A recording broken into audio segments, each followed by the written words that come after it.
I'm gonna kill Max, man. This kid.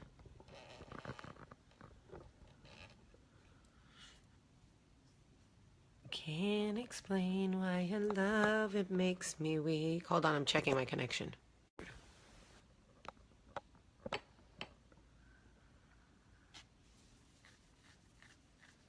Good morning. Good morning, good morning, good morning.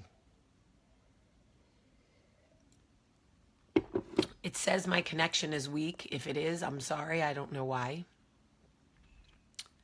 How's everybody doing this morning? I hope everybody slept well. I'm going to give you guys just a second to get on. Michael and I had dinner together last night for the first time in what feels like forever. My friend Mary is here from New Jersey. I'm so happy. For those of you who follow me on Instagram, you saw that she's here, and it feels like there's a piece of home, literally. My energy is just so different when I'm around people from New Jersey. It's almost like my freak flag is at full mast. And my kids are so happy to see her. So it's always a good time. We were rapping on Instagram yesterday. And we're going to work today. We're going to go have lunch with Scarlett. Hopefully we're going to see Danielle. We might go to the movies tonight. Tomorrow we're going to hang out with the kids. And then tomorrow night we're going to a big concert in Birmingham. It's like Dougie Fresh, Big Daddy Kane, I'll Be Sure, like throwback. And you know Dougie, we work with Dougie. So Mary's Dougie's manager. So we're going to go party with those guys. And then Sunday we fly back to New Jersey together. Doreen, wish your best friend a happy birthday.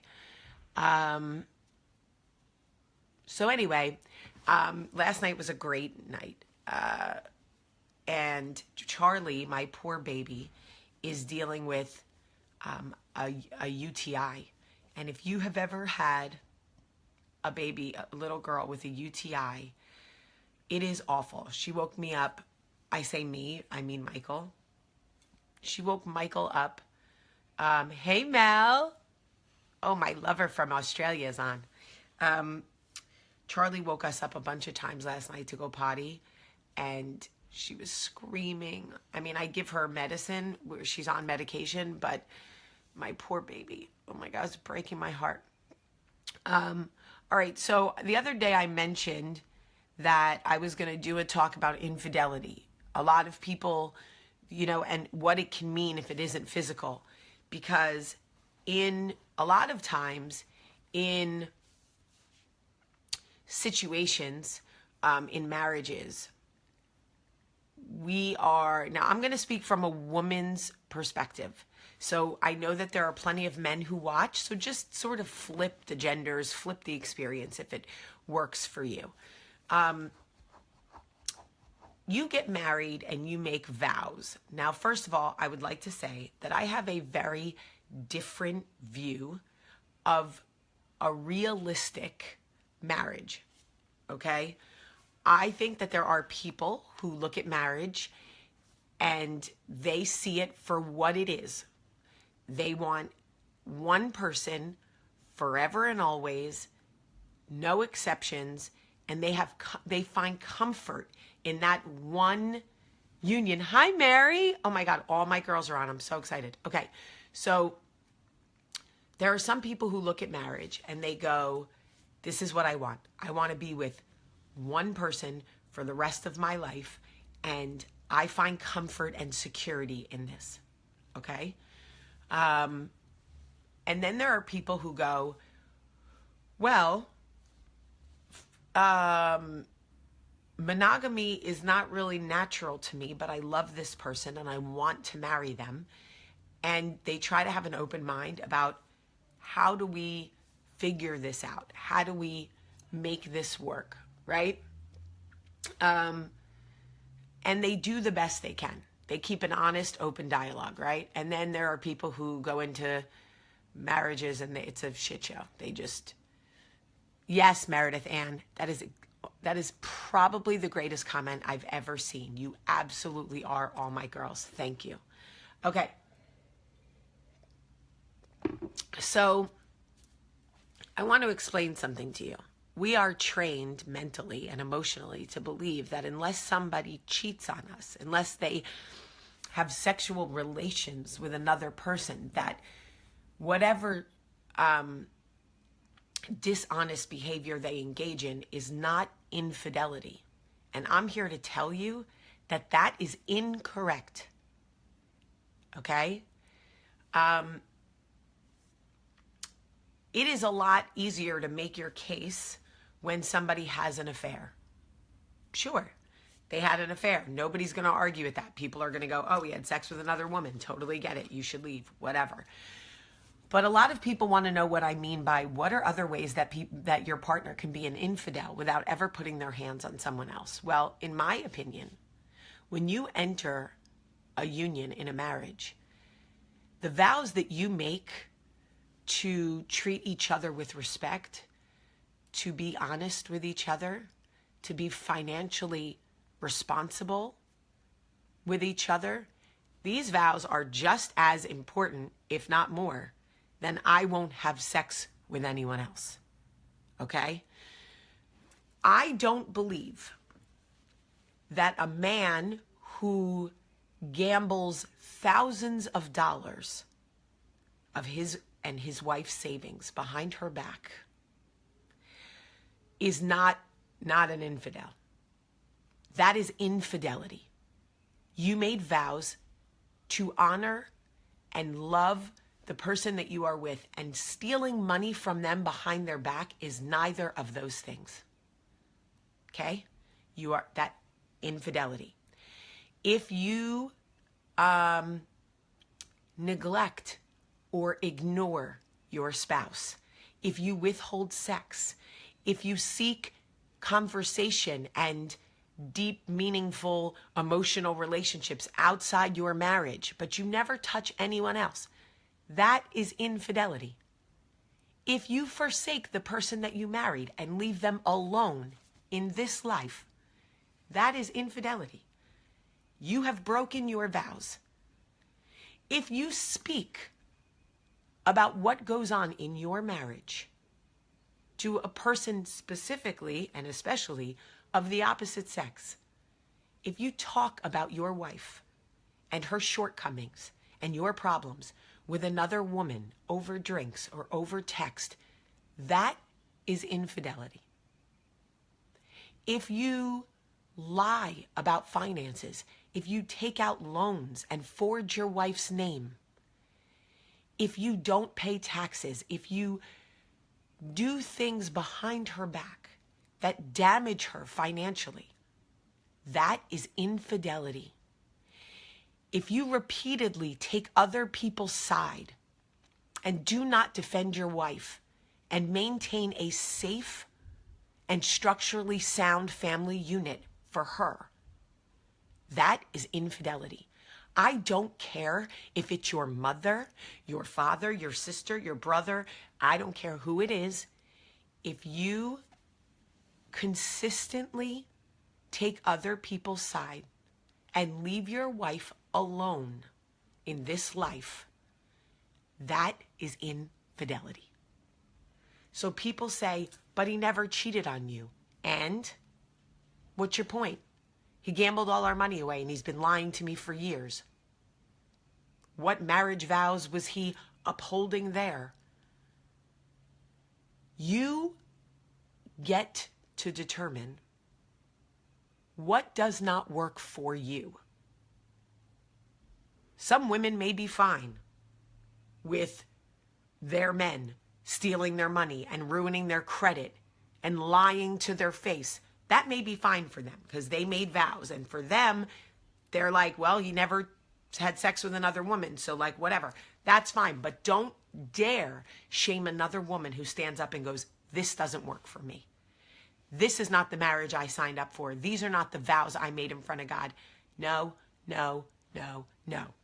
And how about the woman who hasn't been touched in months? Infidelity.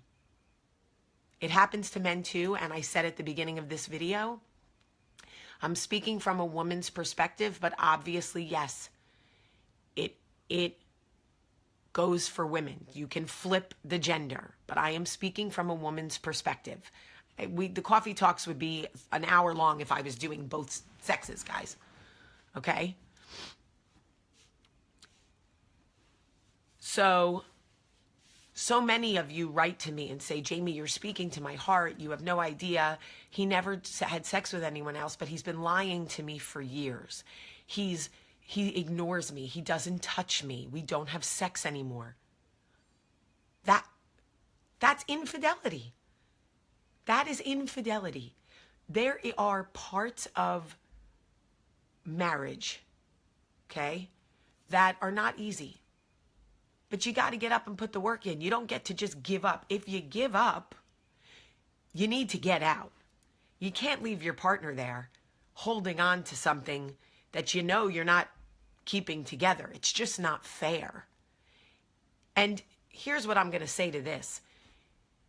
I'm not saying you can't get back on track together. Michael and I have numerous times for different types of infidelity.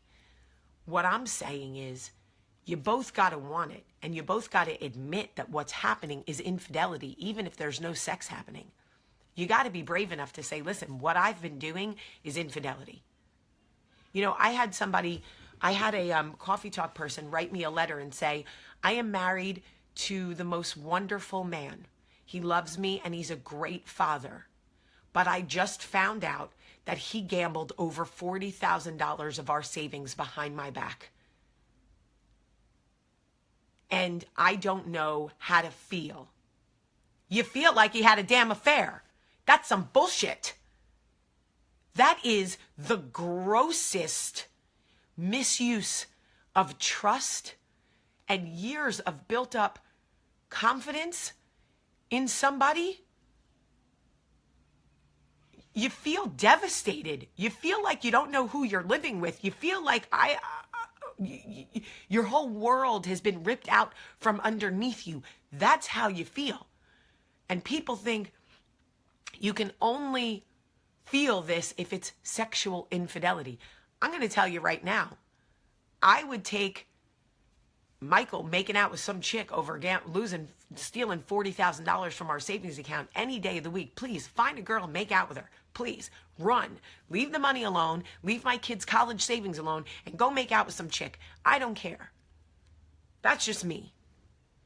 All I'm saying is if you have been there, if you have been in a situation where someone has forsaken you, constantly taken his mother's side, and left you feeling completely alone, fighting for his attention, if he doesn't touch you, if he doesn't talk to you, if he confides in other women outside your marriage, if he steals your money, if he's ruined your credit, all of these things, guess what? You are in a marriage with an infidel, and you can feel however the hell you want about it.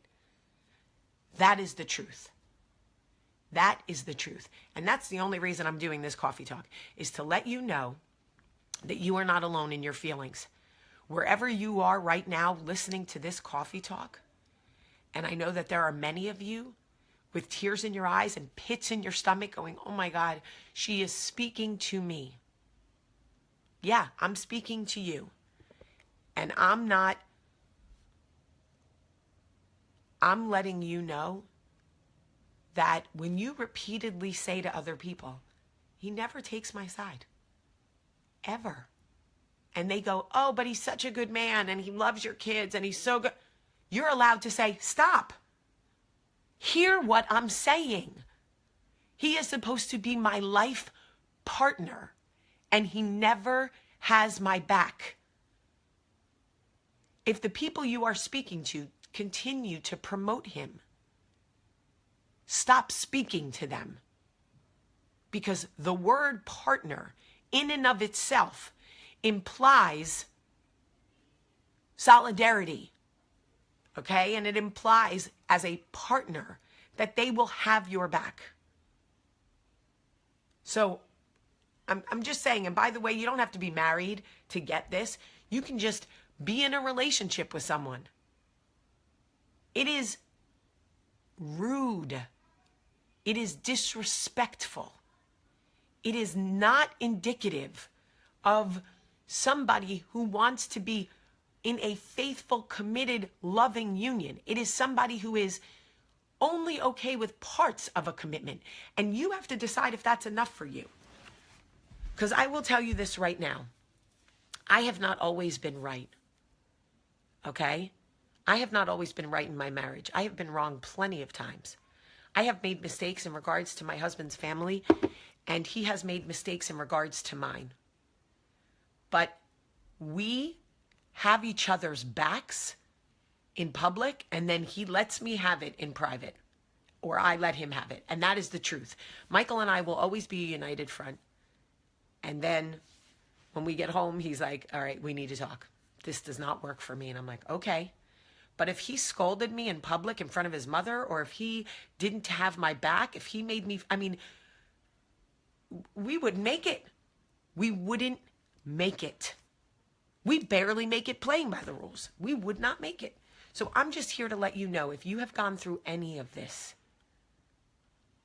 if you have, or if you are dealing with it now, where you feel forsaken in your marriage and you're wondering why everybody else keeps telling you how wonderful they are, and you keep going, really? Because I am struggling here. I'm just letting you know that there is a lot more ways to be an infidel than sexual relations. I almost think sexual relations are like the easiest to sort through. I feel like financial mismanagement, I feel like lies and mistrust, I feel like emotional relationships, I feel like choosing everybody else over you. Nikki Mercy, if you are dealing with it and you are only engaged, honey, I need you to take a knee on that and really sort through it before you walk down the aisle.